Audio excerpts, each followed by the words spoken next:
আসসালামু আলাইকুম রহমতুল্লাহ। প্রাণপ্রিয় শিক্ষার্থী, আশা করি অনেক অনেক ভালো আছো। অসংখ্য ধন্যবাদ আমার সাথে আরও একবার যুক্ত হওয়ার জন্য। আজকের ক্লাসে আমি সমাধান করব 2025 সালে যশোর বোর্ডে এইচএসসি আইসিটি তৃতীয় অধ্যায় সংখ্যা পদ্ধতি ও ডিজিটাল ডিভাইস অংশ থেকে এই সৃজনশীল প্রশ্নটি ছিল। এটা হচ্ছে 5 নং সৃজনশীল প্রশ্ন। তোমার 2025 সালে যশোর বোর্ডের 5 নং সৃজনশীল প্রশ্ন আজকে আমি সমাধান করে দিতে যাচ্ছি। সো পুরো ক্লাসটা আশা করি মনোযোগের সাথে দেখবে এবং আজকের ক্লাস থেকে অনেক কিছুই খুব চমৎকার ওয়েতে শিখে নিতে পারবে। সো এখানে দেখো যে উদ্দীপকটা লেখা আছে, শীতের সময় পদ্মা সোয়েটার কিনেছে 850 টাকা দিয়ে ডেসিমেলে। এটা হচ্ছে সোয়েটার ক্রয় করেছে। কে ক্রয় করেছে? প্রথমটা পদ্মা 850 টাকা, তারপর সুরমা ক্রয় করেছে 1250 টাকা অক্টালে এবং মেঘনা ক্রয় করেছে 380 টাকা হেক্সাডেসিমেলে। তো ক নাম্বারে বলছে 2 এর পরিপূরক কি? খ নাম্বারে বলছে বাইনারি সংখ্যা পদ্ধতির ভিত্তি 2 কেন? তারপরে সুরমার সোয়েটারের মূল্য হেক্সাডেসিমেলে প্রকাশ করতে হবে। পদ্মা, তারপরটা হচ্ছে সুরমা, এই যে সুরমা ক্রয় করেছে এইটা। তারপরে মেঘনা, তিনজনের নাম এটা আর কি, পদ্মা মেঘনা। কার সোয়েটারের মূল্য সবচেয়ে কম ছিল এটা আমাদেরকে নির্ণয় করতে হবে। তো আমরা সমাধান করব এখন। তার আগে আমি এখনও একটু জাস্ট মানে 30 সেকেন্ড একটু টাইম নিচ্ছি যে 499 টাকার এই কোর্সটা এখনও চালু আছে এবং এটা হচ্ছে তুমি যদি আগামী 1 তারিখের মধ্যেই ভর্তি হও, হ্যাঁ 1 তারিখের মধ্যেই ভর্তি হও, তাহলে কিন্তু তুমি 50% ডিসকাউন্টে মাত্র 499 টাকা দিয়ে ভর্তি হতে পারবে। তুমি চাইলে এখানে একটু পড়তে পারো কি কি লেখা আছে, আমার কোন সিস্টেমে আমি পড়াই এবং আমার কোর্সের বিশেষত্বগুলো কি কি। যদি তোমার কাছে ভালো লাগে তাহলে তুমি এই নাম্বারে যোগাযোগ করে, স্ক্রিনে দেওয়া নাম্বারে যোগাযোগ করে কিন্তু ভর্তি হতে পারো। একাদশ কিংবা দ্বাদশ শ্রেণী, তুমি ফার্স্ট ইয়ার কিংবা সেকেন্ড ইয়ার এবছর পরীক্ষার্থী হও 2026 সালে কিংবা 2027 সালে, ডাজেন্ট ম্যাটার, তুমি জাস্ট ভর্তি হয়ে তুমি তোমার বইটা শেষ করে নিতে পারো। জাস্ট এতটুকুই বলে রাখলাম। এটা হচ্ছে 2026 এবং 27 সালের পরীক্ষার্থীদের জন্য একদম স্পেশাল ব্যাচ এবং এই কোর্সে ভর্তি হওয়ার পরে তুমি বলতে বাধ্য হবা যে আমি আগে ভর্তি হওয়াটা আমার জন্য দরকার ছিল, সো আমি ভুল করে ফেলছি, এটা তুমি বলতে বাধ্য হবা। ওকে, তো আমরা আজকে হচ্ছে সৃজনশীলটা সমাধান করব। দেখো এখানে তাহলে ক নাম্বার বলছে কি 2 এর পরিপূরক কি, সেটা আমরা আগে লিখব। 2 এর পরিপূরক কি জানতে হবে। 2 এর পরিপূরক হচ্ছে, আমরা সচরাচর 1 এর পরিপূরক কাকে বলে থাকি? 1 এর পরিপূরক হচ্ছে বাইনারি সংখ্যা পদ্ধতিতে কি, বাইনারি সংখ্যা পদ্ধতিতে ব্যবহৃত প্রতিটি সংখ্যার বিপরীত মানকে কি বলা হয়? 1 এর পরিপূরক বলা হয়। সো 1 এর পরিপূরক আমাদেরকে জানতে হবে। 1 এর পরিপূরকটা কি? 1 এর পরিপূরক কি সেটা আমাদেরকে জানতে হবে আগে, যদিও এই অঙ্কে দরকার নাই। হ্যাঁ, এখানে ক নাম্বার যেটা চাইছে সেটা কিন্তু দরকার নেই। তারপর আমরা কেন শিখব? আমরা 2 এর পরিপূরক শেখার জন্য কিন্তু আমাদেরকে এটা দরকার আছে। তো 1 এর পরিপূরক কি? তো আমরা লিখতে পারি এভাবে, বাইনারি সংখ্যা পদ্ধতির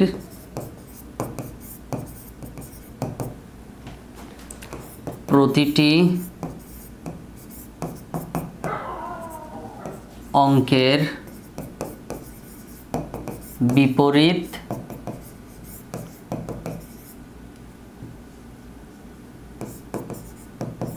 বিপরীত মানকে কি বলা হয়? 1 এর পরিপূরক বলা হয়। সো 1 এর পরিপূরক বলে, এটা মাথায় রাখতে পারো। তারপর দেখো এরপরে হচ্ছে আমরা শিখব হচ্ছে 2 এর পরিপূরক কাকে বলে। কি বলে? 2 এর পরিপূরক কাকে বলে? 2 এর পরিপূরক হচ্ছে 1 এর পরিপূরকের সাথে 1 যোগ করলে। তো আমরা যদি এই সংখ্যাটাকে একটু মডিফাই করি তাহলেও বলতে পারি। আমরা এই সংখ্যাটাকে মডিফাই করে যদি বলি বাইনারি সংখ্যা পদ্ধতি প্রতিটি অঙ্কের বিপরীত মানকে বিপরীত মানের সাথে, জাস্ট এখানে একটু চেঞ্জ করব। দেখো বিপরীত মানের সাথে 1 যোগ করলে, বিপরীত মানের সাথে জাস্ট আগেরটাই, হ্যাঁ, বিপরীত মানের সাথে 1 যোগ করে যে মান পাওয়া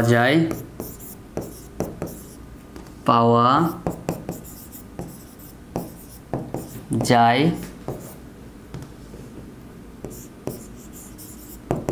তাকে 2 এর পরিপূরক বলে। পরিপূরক বলে। তাহলে খেয়াল করো 2 এর পরিপূরক কি? বাইনারি সংখ্যা পদ্ধতি। প্রতিটি অঙ্কের বিপরীত মানের সাথে বা বিপরীত অঙ্কের সাথে, এখানে আমরা এইটুকু মুছে দিচ্ছি, হ্যাঁ এইটুকু মুছে দাও, এটা ডাবল হয়ে গেছে। প্রতিটি অঙ্কের বিপরীত মানের সাথে 1 যোগ করে যে মান পাওয়া যায় তাকে 2 এর পরিপূরক বলে। লিখে রাখো এটা জাস্ট। ওকে, তারপরে যাই হচ্ছে খ নাম্বারে কি বলছে দেখি। খ নাম্বারে বলছে বাইনারি সংখ্যা পদ্ধতির ভিত্তি 2 কেন? আসলে বাইনারি সংখ্যা পদ্ধতির ভিত্তি 2 কারণ বাইনারি সংখ্যা পদ্ধতিতে মাত্র 2টি অঙ্ক ব্যবহার করা হয়। তাহলে আমরা বলতে পারি কি বাইনারি সংখ্যা পদ্ধতিতে 2টি মাত্র অঙ্ক অর্থাৎ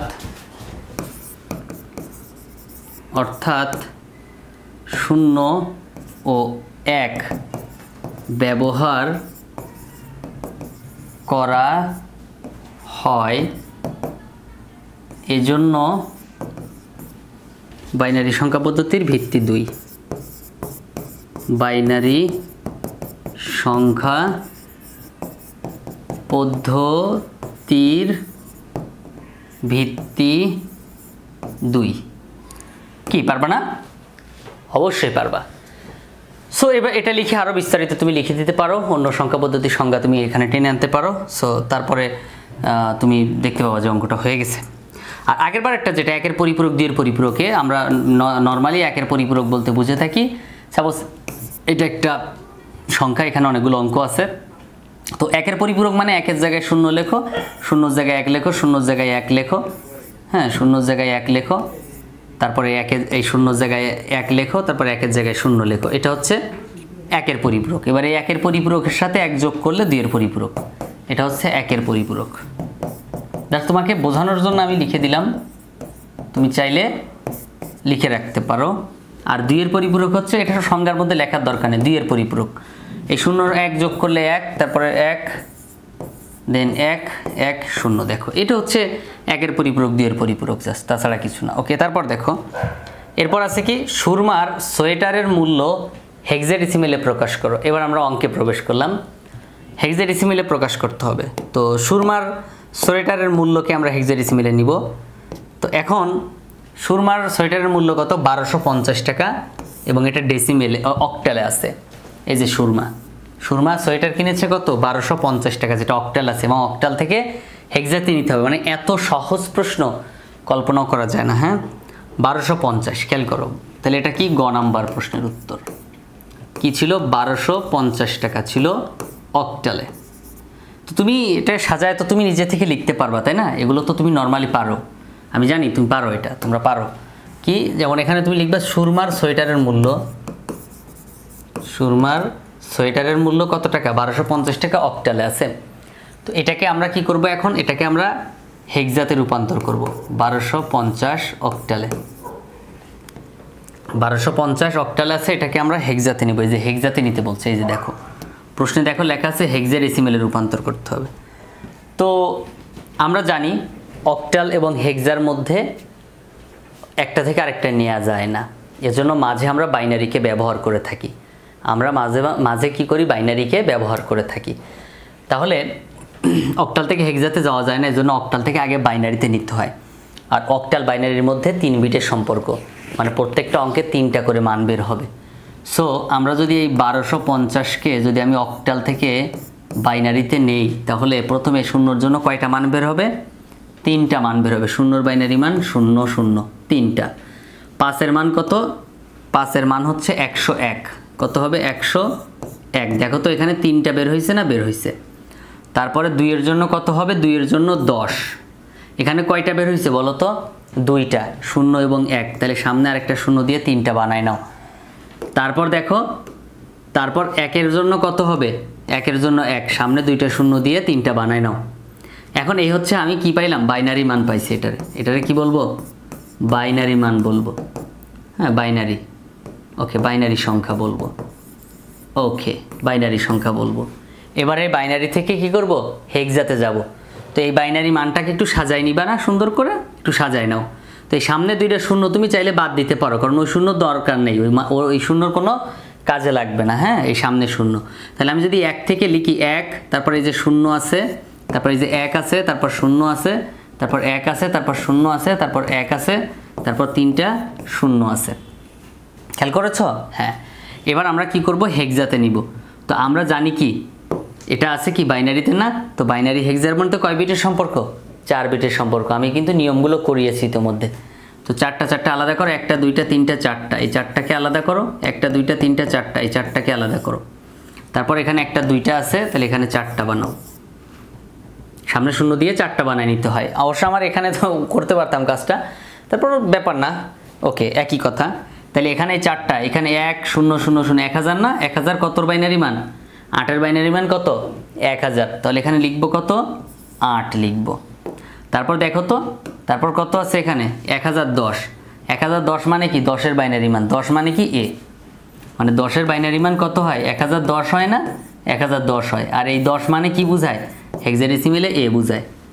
তাহলে 1010 ছিল, তাই এ লিখলাম। তারপর কত আছে, 10 আছে। 10 মানে কি, শুধু 10 মানে 2, 2-এর বাইনারি মান 10 না, সামনে শূন্যর কি মান আছে, নাই। তাহলে 2a8।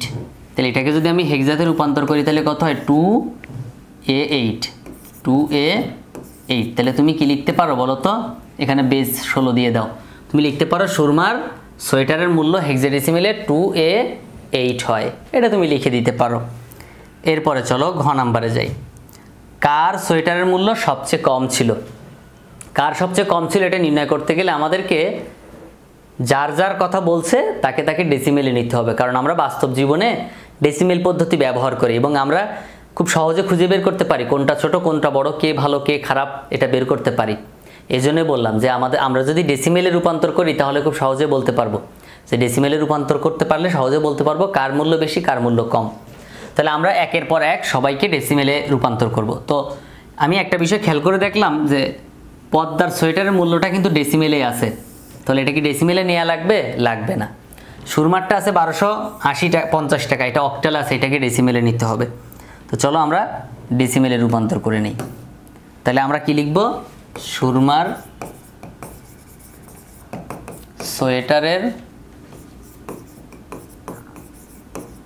সোয়েটারের মূল্যকে ডেসিমেলে রূপান্তর করা হলো। সুরমার সোয়েটারের মূল্যকে ডেসিমেলে রূপান্তর করা হলো। তো ওখানে ছিল কত, 1250 টাকা ছিল অক্টালে। তো আমরা ডেসিমেলে রূপান্তর করব। তো অক্টাল থেকে ডেসিমেলে রূপান্তর করতে গেলে আমরা জানি যে পদ্ধতি থেকে ডেসিমেলে যাব, ডেসিমেল হচ্ছে খুব ডিমান্ডের একটা পদ্ধতি, আমরা জীবনে ব্যবহার করি এবং এটা খুব পরিচিত। তো এই ডেসিমেলে যাওয়ার সময় আমরা যে পদ্ধতি থেকে যাব এই পদ্ধতির বেস দ্বারা গুণ করব। যেমন এখানে আছে বেস কত, 8, এই পদ্ধতির বেস 8, অক্টাল পদ্ধতি। তাহলে 8 দ্বারা গুণ করো, তারপরে 2 এর সাথে 8 গুণ করো, তারপর 5 এর সাথে 8 গুণ করো, তারপর 0 এর সাথে 8 গুণ করো। কি করলাম বলো তো, প্রত্যেকটার সাথে বেস গুণ করে দিছি। খেয়াল করো এখানে কত দ্বারা গুণ করছি, এই যে দেখো 8 দ্বারা গুণ করছি। এই 2 এখানে লিখেছিলাম, এর সাথে কত গুণ করলাম, 8 দ্বারা। এই 5 এখানে লিখেছিলাম, এর সাথে কত গুণ করলাম, 8 দ্বারা। সব জায়গায় কী করছি, 8 দ্বারা গুণ করছি না, এই যে 8 দ্বারা গুণ করেছি, 8 দ্বারা গুণ করলাম। এবার কি বসাবো, পাওয়ার বসাবো। তো পাওয়ার প্রথমটায় কি বসে, 0। ডান পাশ থেকে জাস্ট পাওয়ারটা গুণে আসবা। প্রথমটার মাথায় 0, তার আগেরটা 1, তার আগেরটা 2, তার আগেরটা কত, 3। তারপর দেখো 1 গুণ 8-এর পাওয়ার 3 মানে কত হয় বলো তো, 8 গুণ 8 গুণ 8, 1টা 2টা 3টা, 3 মানে 3টা, 8 8 কত হয়, 64 হয়। এই 64কে আবার 8 দ্বারা গুণ করতে হবে। 4 8 32 2, হাতে 3, 6 8 48 আর 3 51, 512 হয়। কত হয়, 512 হয়। সো এবার আমরা এখানে লিখব কত, 512 লিখব, 512 কোথায় পেলাম বলো তো, এই যে এই 8কে পাওয়ার করছি। হ্যাঁ খেয়াল করো, 8 8 কত হয়, 8 8 64 হয়, তাই না, 64 হয়। 8 8 64, একটু বোঝার ট্রাই করো। এর সাথে আবার কত গুণ দিবা, 8 1টা 2টা 3টা 8, তাহলে 4 8 32 2 হাতে 3 6 8 48 আর 3 51 512 হয়। তো 512 লিখলাম, তারপরে কি দিব, এই যে প্লাস দিব, দিয়ে এই যে 2 ছিল না 2 লিখব।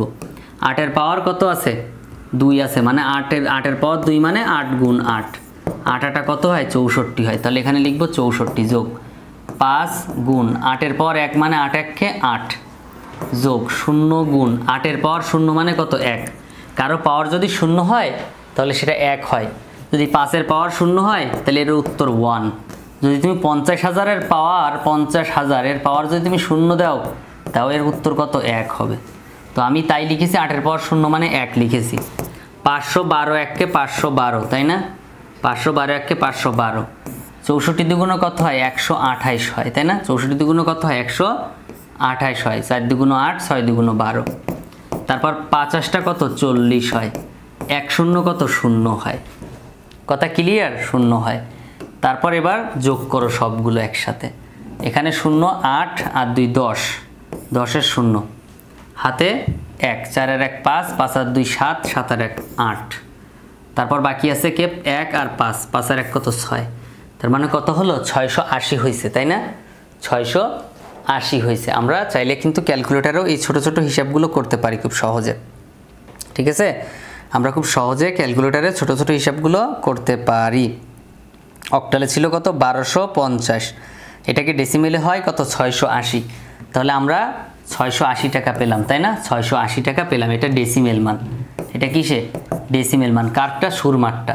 এখন চলো আমরা নিচে যাই, নিচে যেয়ে এখন বের করব কারটা, সুরমারটার বের করা হয়ে গেছে, এখন বের করব মেঘনারটা, হেক্সাডেসিমেলে আছে। তাহলে আমরা লিখব কি মেঘনার সোয়েটারের মূল্য ডেসিমেলে রূপান্তর করা হলো। মেঘনার সোয়েটারের মূল্য ডেসিমেলে রূপান্তর করা হলো, সবগুলো ডেসিমেলে নিচ্ছি। কত ছিল 380 হেক্সাডেসিমেলে ছিল, 380 যেটা ছিল হেক্সাডেসিমেলে। তো এখন আমরা এটাকে কি করব ডেসিমেলে নিব। তো ডেসিমেলে নিতে গেলে কি করতে হয়, প্রত্যেকটাকে যে পদ্ধতি থেকে নিব ওই পদ্ধতির বেস দ্বারা গুণ করব। ধরো আমি মানে বাইনারি থেকে নিচ্ছি তাহলে 2 দ্বারা গুণ করব, যদি আমি অক্টাল থেকে নেই তাহলে 8 দ্বারা গুণ, আর হেক্সা থেকে নিলে 16 দ্বারা গুণ করব। তাহলে দেখো তো এখানে কত দ্বারা গুণ করতে হবে, 3 এর সাথে গুণ করব, 8 এর সাথে গুণ করব, আর 0 এর সাথে গুণ করব। কত গুণ করব আমি একটু অন্য কালার দিয়ে বুঝিয়ে দেই, 16 গুণ করব, প্রত্যেকের সাথে 16 গুণ করব, প্রত্যেকের সাথে 16 গুণ করব। তারপরে মাঝখানে কি করব যোগ দিব, ঠিক আছে। এবার আমরা পাওয়ার বসাবো, কি বসাবো পাওয়ার, প্রথমটার পাওয়ার 0, তার আগেরটা 1, তার আগেরটা 2, জাস্ট ডান পাশ থেকে গুনতে গুনতে আসবো 0 1 2 3 এভাবে। যদি থাকতো আরও দিতাম 3 4 5 এভাবে।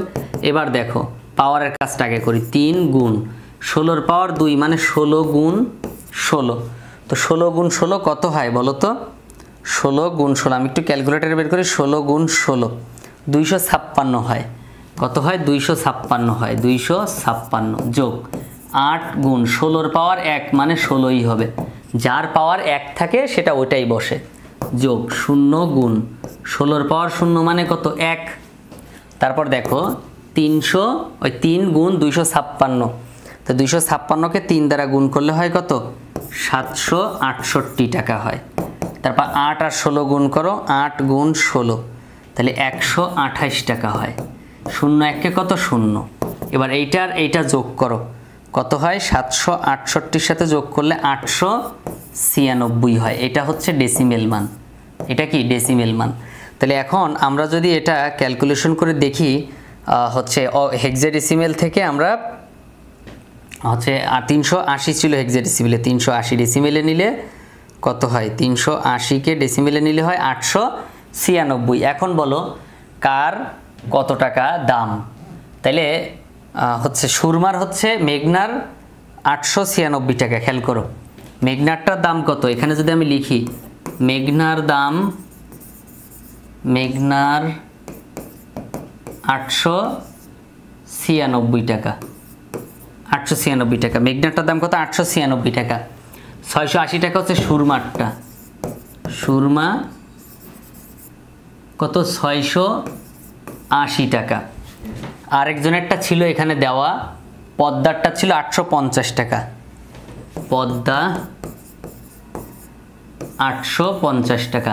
এখন দেখো কারটা সবচেয়ে কম দাম, এখানে বলেছিল কার সোয়েটারের মূল্য সবচেয়ে কম কার সোয়েটারের মূল্য, দেখো তো সবচেয়ে কম হচ্ছে সুরমারটা, তাই না? সবচেয়ে কম কারটা, সবচেয়ে কম হচ্ছে এই যে দেখো, সবচেয়ে কম হচ্ছে সুরমারটার দাম, তাই না? সবচেয়ে কম কি সুরমারটার, না? এই যে সুরমারটা 680 টাকা। তাহলে কি তুমি লিখে দিতে পারবা না বলো? তুমি কিন্তু লিখে দিতে পারবা চাইলে। কিভাবে লিখবা? তুমি জাস্ট লিখবা যে সুরমার সোয়েটারের মূল্য সবচেয়ে কম 680 টাকা, যেখানে অন্য একটা সরি 680 না, তাহলে 800, হ্যাঁ 850 এটা আর 896, তার মানে 680 টাকা সবচেয়ে কম। সো এটা লিখে দিবা। সো আজকের ক্লাস এ পর্যন্তই থাকছে, আমরা এ পর্যন্ত আলোচনা করছিলাম। আর যারা কোর্সে ভর্তি হতে যাও মাত্র 499 টাকা পেমেন্ট করতে হবে। 499 টাকায় একদম 1 বছর পুরোটা ক্লাস করতে পারবা। আমি যদি একটু বলি তাহলে বুঝতে পারবা আরও, হ্যাঁ আমি যদি একটু বলি তাহলে আরও বুঝতে পারবা। দেখো জুম অ্যাপে ক্লাস হবে, তুমি জুমে ক্লাস করবা, আমাকে প্রশ্ন করবা, একদম সরাসরি প্রশ্ন করতে পারবা, তোমার ইচ্ছা মতো জায়গায় যে কোনো জায়গায় প্রশ্ন করতে পারবা। ক্লাসে প্রশ্ন করার সুযোগ থাকবে, বোর্ড পরীক্ষা পর্যন্ত ক্লাস চলবে, আনলিমিটেড ক্লাস টাইম থাকবে, মানে 1 ঘন্টা আধা ঘন্টা ক্লাস না, 2-3 ঘন্টা ক্লাস থাকবে। অধ্যায় ভিত্তিক পরীক্ষা নেওয়া হবে প্রতিটি অধ্যায় শেষে। বিশেষত্ব হচ্ছে লেকচার শিট পাওয়া PDF ফ্রি, রেকর্ড ক্লাস সুবিধা থাকবে, ডাউট সলভিং সেশন থাকবে, মানে অনেক দিন পর 4-5 দিন পর একটা ডাউট সেশন থাকবে, মানে যেখানে শুধুমাত্র মানুষের প্রবলেমগুলো সমাধান করা হবে, বোর্ড প্রশ্ন সমাধান হবে। একদম 2016 সাল থেকে 25 সাল পর্যন্ত সব বোর্ড প্রশ্ন সমাধান করা হবে আমার এই জুম অ্যাপের মাধ্যমে ক্লাসে। সো 50% ছাড় যদি আজকেই ভর্তি হও 2026-27 সালের পরীক্ষার্থীরা। সো যেই আমার এই ক্লাসটা দেখছো প্লিজ কত টাকা কত দিক খরচ করছো একটাবার খালি তুমি চেষ্টা করে দেখো, ভালো কিছু হবে। আর ছোট্ট একটা কাজ দিয়ে যাই, পারলে আমার এই ভিডিওটা একটু শেয়ার করে দিও, 2-5 জন বন্ধু বান্ধবী যদি দেখে উপকৃত হতে পারবে। যেহেতু 2025 সালের বোর্ড প্রশ্ন সমাধান করে দিয়েছি, এখানে কিন্তু অনেকের দরকার আছে এটা। সো আমি সবার কাছে অনুরোধ করব প্লিজ যদি পারো, যদি সম্ভব হয় একটু সময় নষ্ট করে আমার এই ভিডিওটা শেয়ার করে দিও। তোমার হয়তো কাজে না লাগলেও তোমার পরিচিত কারো কাজে লাগতে পারে। সো এই জন্যই আজ এ পর্যন্তই থাকছে। আসসালামু আলাইকুম রহমতুল্লাহ।